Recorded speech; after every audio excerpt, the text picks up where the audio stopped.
Bonjour à tous et bienvenue dans cette nouvelle vidéo du Laravel Guide, le guide où nous découvrons toutes les fonctionnalités de Laravel de A à Z. Dans cette vidéo, je voulais faire un petit récapitulatif sur les relations, parce que c'est quelque chose de très important en Laravel, et donc revoir un petit peu les deux relations que nous avons créées dans notre application actuellement. Donc dans app utilisateur.php, on avait créé la première relation, qui est la relation message, et dans cette relation, c'était une relation qu'on avait définie comme as many. Donc ça veut dire qu'un utilisateur a plusieurs messages, et un message appartient forcément à un seul utilisateur. On avait également créé une autre relation, la relation suivie, qui était un petit peu différente, qui était une relation de type belongs to many. Donc cette relation-là, ça voulait dire qu'un utilisateur peut suivre plusieurs autres utilisateurs, et un utilisateur peut également être suivi par plusieurs utilisateurs. Donc c'est une relation many to many, on a plusieurs à plusieurs. Donc ces deux relations, malgré qu'elles soient différentes dans leur conception, as many et belongs to many, elles fonctionnent sensiblement de la même manière pour Laravel. Par exemple, on avait vu qu'il y avait deux méthodes pour accéder à la relation message.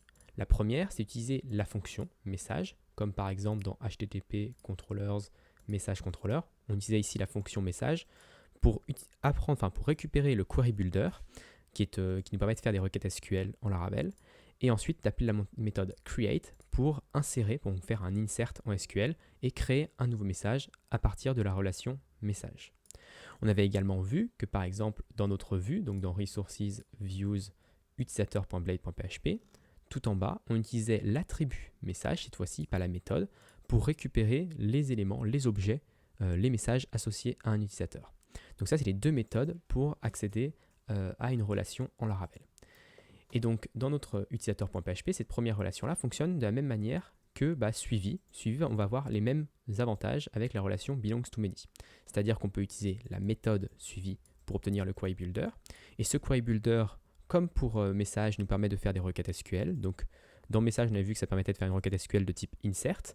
Mais là, par exemple, on l'utilise pour faire une requête SQL de type select avec un where et pour vérifier si un utilisateur suit un autre avec la méthode exist. Donc ça, on a déjà vu. Par contre, on n'a pas encore utilisé le belongs to many pour récupérer réellement tous les utilisateurs qui sont suivis par un autre. Donc c'est ce que je voulais faire dans cette vidéo. Ici, sur notre page d'accueil, on voit la liste de tous les utilisateurs inscrits sur notre site, mais je voudrais avoir également juste au-dessus une liste de tous les utilisateurs que je suis. Donc cette liste-là devrait être affichée uniquement quand je suis connecté.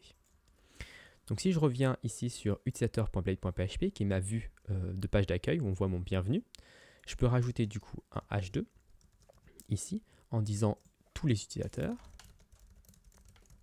Je vais également rajouter une petite section peut-être pour ranger un petit peu les choses. Hop.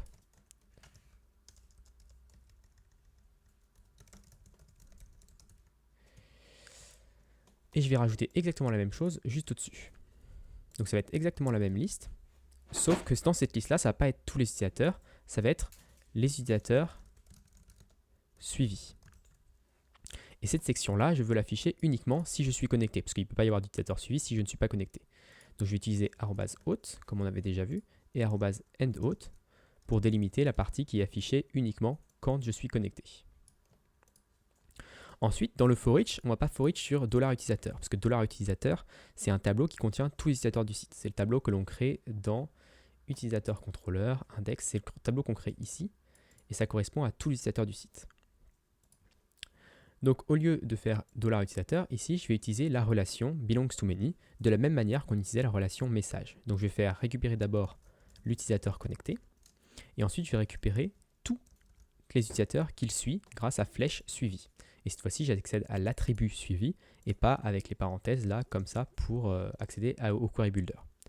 Ensuite je stocke l'utilisateur dans la variable $utilisateur et je peux l'utiliser ici pour afficher la liste d'utilisateurs. Donc là, si je réactualise, on voit qu'il n'y a aucun utilisateur que je suis actuellement. Et ça serait bien d'avoir un petit message pour me dire est-ce qu'il y a des utilisateurs que je suis. Dans ce cas-là, mettre un petit message, vous ne suivez aucun utilisateur actuellement. Donc comment faire ça? Eh bien, on pourrait faire la première solution, c'est-à-dire de mettre un if, donc tout en haut, de mettre un if, et dire que si auth user suivi, et sur cet objet-là, cet objet suivi, c'est un tableau un petit peu amélioré, donc on peut appeler des fonctions dessus. Je peux dire isEmpty. Donc si ce tableau est vide, alors affiche vous ne suivez aucun utilisateur. Sinon, avec @else, j'affiche la liste et enfin je finis par un @ndif. Donc là, cette fonction-là devrait fonctionner.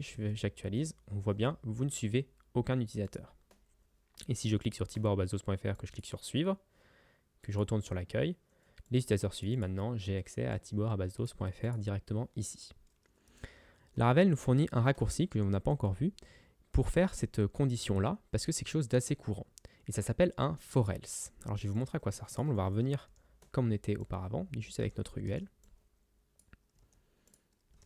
Et au lieu d'utiliser for each and for each, je vais utiliser for else and for else. Et l'avantage de cette autre directive, c'est qu'à l'intérieur, je peux mettre un @empty pour le cas où la boucle ne retournerait aucun élément. Donc ici, dans le @empty, je marquais « Vous ne suivez aucun utilisateur ». Alors si je reviens ici et que je réactualise, il n'y a pas de changement parce que je suis actuellement tibor@zos.fr. Donc si je reclique dessus et je clique sur ne plus suivre, que je reviens sur l'accueil, cette fois-ci j'ai bien le message qui s'affiche. Donc voilà pour cette petite vidéo, j'espère qu'elle vous aura plu et moi je vous donne rendez-vous la semaine prochaine pour une autre vidéo du Laraguide.